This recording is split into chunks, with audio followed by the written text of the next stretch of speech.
Halo Brat, balik lagi bersama gue Akim Dan gue Bang Tomo di channel kesayangan gamer-gamer gendut. Di mana lagi kalau bukan di Tekdot. Balik lagi bersama kita berdua nih. Dan sekarang seperti biasanya di event sebulan sekali ini kita pasti akan keluyuran nih, pergi kemana-mana. Dan sekarang kita lagi ada di Binus University Anggrek. di Binus Anggrek ya, di daerah Palmerah, Tanah Abang ya, sekitarannya pasti tahu lah. Bukan Binus School ya, Binus Iya, University. Binus ya. University ya. Jadi di sini kita lagi ada acara yang namanya JGF alias Jakarta Game Festival. Di tanggal 28 September. ini Jadi ya. kalian pasti anak-anak Binus pasti tahu lah ya. Ya kali anak Binus nggak nonton video ini ya kali aja. Habis itu juga di sini kita bakal ini nih mainin coba bersama game indie-indie yang ada di Indonesia. Jadi developer-developer lokal indie dan dari Indonesia itu bakal ngumpul di sini dan kita akan coba game-game yang ada di event ini lah ya. Tapi sekarang di event ini ada yang berbeda nih, Brat. Yaitu adalah gua ikut partisipasi di turnamen Tekken 8-nya. benar sekali. Jadi Tapi jangan lupa juga dia juga gue juga ikut kompetisi Project Steer. Jadi Time Attack ya. yes, jadi beda bukan adu skill tapi adu waktu. Aduh waktu. Yes, Dan jadi- selain itu kita juga ikutin event yang disediakan di sini. Yes. Nanti ikutin aja gimana Keseruan kita keseruannya. semua. Ha. Jadi tanpa banyak basa-basi lagi, mari kita datengin eventnya ya. JGF atau Jakarta Game Fest merupakan sebuah acara gaming yang dibuat oleh Binus Game Application and Technology yang juga bekerja sama dengan IGDX atau Indonesia Game Developer Exchange yang bernaung di bawah Kominfo. Acara ini berada di Binus Anggrek yang berlokasi di daerah Kemanggisan, Kecamatan Palmerah, Jakarta Pusat.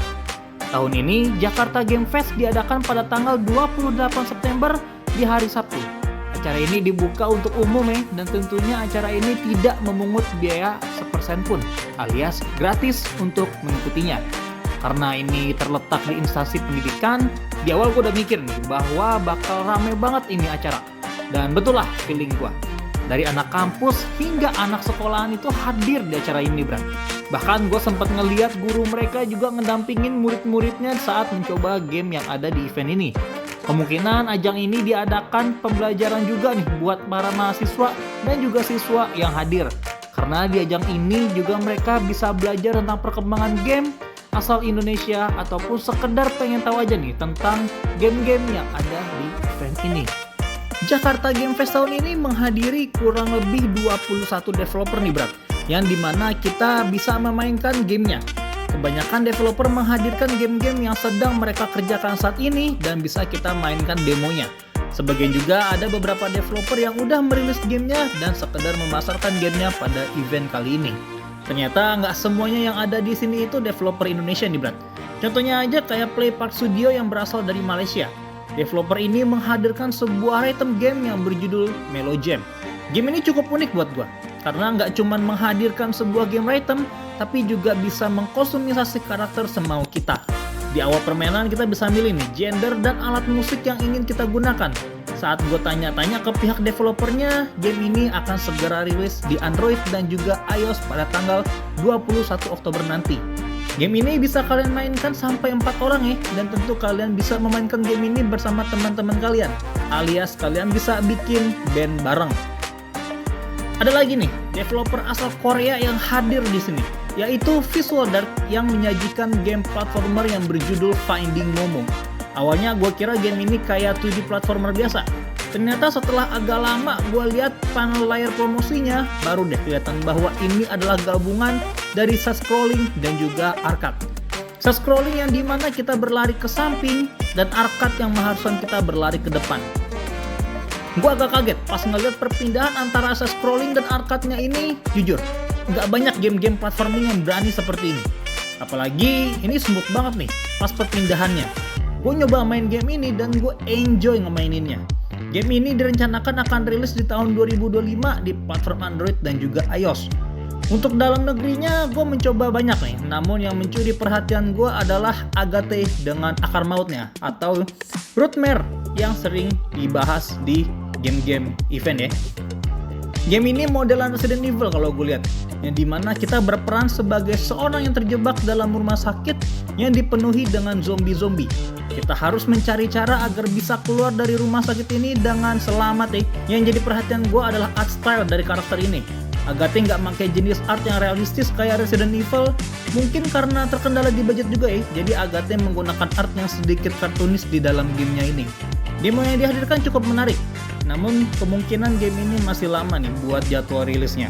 Selain boot game, ada juga nih beberapa kegiatan lain yang bisa kita coba di sini. Salah satunya adalah kompetisi Tekken 8. Di kompetisi ini Babah ikutan juga nih bro, dan mencoba skill Tekken-nya di sini.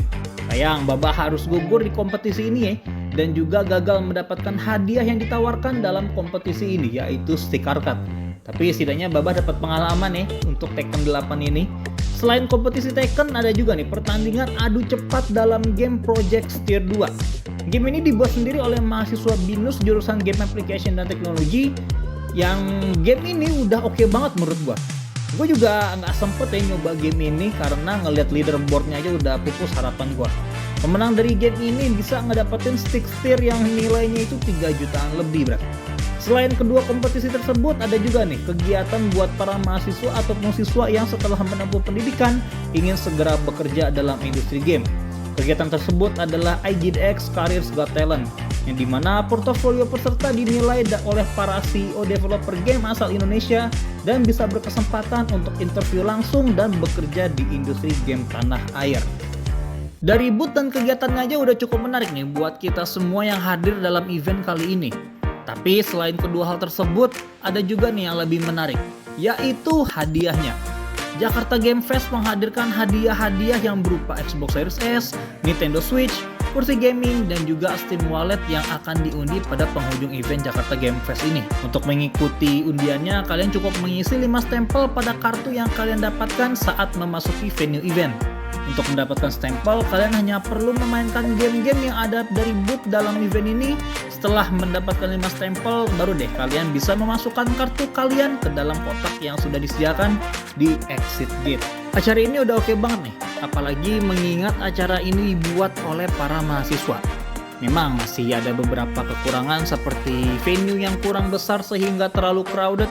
Habis itu juga kurangnya arahan untuk pengantrian game-game yang ingin dicoba oleh para pengunjung, minimnya tong sampah, lalu juga tidak adanya booth makanan ataupun minuman. Mungkin makanan atau minuman sudah ada di luar venue ya, yang dimana sudah ada beberapa restoran fast food di dalam BINUS ini. Namun mengingat bahwa acara ini mengharuskan kita banyak berdiri, mungkin lebih baik pihak penyelenggara setidaknya menghadirkan booth minuman agar yang berdiri lama dapat menghilangkan dahaganya. Karena restoran fast food yang disediakan berada di luar venue, bukan di dalam.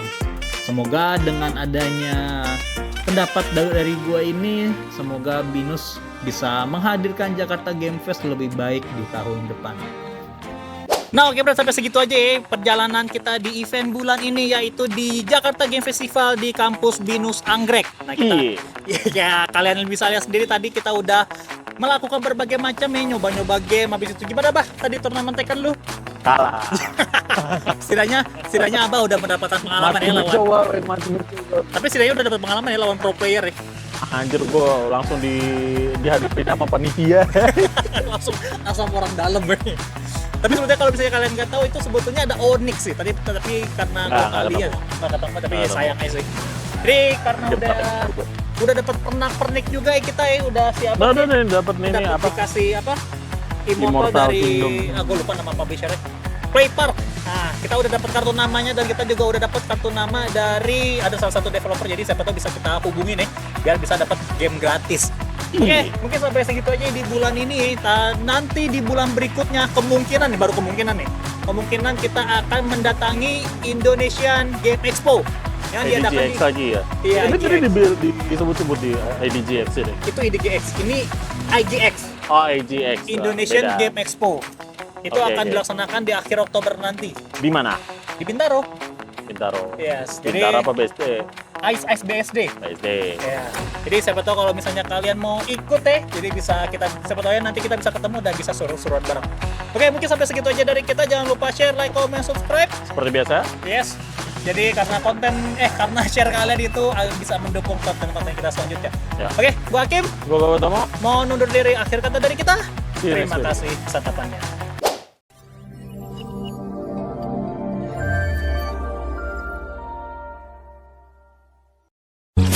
Berhenti! Saya mau main juga!